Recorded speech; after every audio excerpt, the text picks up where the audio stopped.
कभी कभी शब्द कम पड़ जाते हैं और जो कहना चाहते हैं वह शब्दों में नहीं, मौन में कहा जाता है।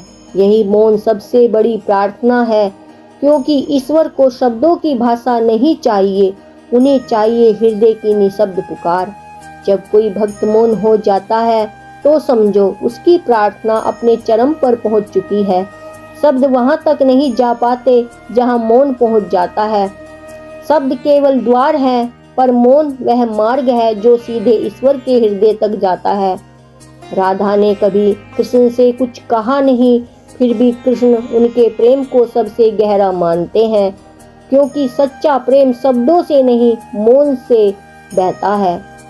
मीरा के आंसू ही उनकी प्रार्थना थे, तुलसीदास का मौन ही उनका राम ध्यान था, और बुद्ध, उन्होंने तो सिखाया ही यही कि जब सब कहा जा चुका हो तो मौन ही सत्य है। मौन में कोई शोर नहीं होता, पर उसमें ब्रह्मांड की सबसे गहरी आवाज छिपी होती है।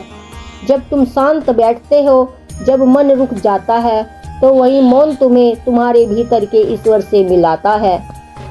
हर दिन कुछ क्षण ऐसे होने चाहिए जहाँ न कोई शब्द हो, न कोई विचार, बस एक मौन, जिसमें तुम और भगवान एक हो जाए। क्योंकि मौन में ही तुम्हें वो उत्तर मिलते हैं जो किसी मंत्र या शास्त्र में नहीं मिलते। मौन प्रार्थना वह नहीं जो होठों से निकलती है, वह है जो हृदय से उठती है, बिना आवाज के, और सीधे भगवान तक पहुंचती है। जब तुम मौन होते हो तब भगवान बोलते हैं, और जब भगवान बोलते हैं तब तुम्हारी आत्मा बोलती है। इसलिए जब कुछ समझ न आए, जब जीवन शोर से भर जाए, तो शब्दों को छोड़ दो, बस मौन में बैठो।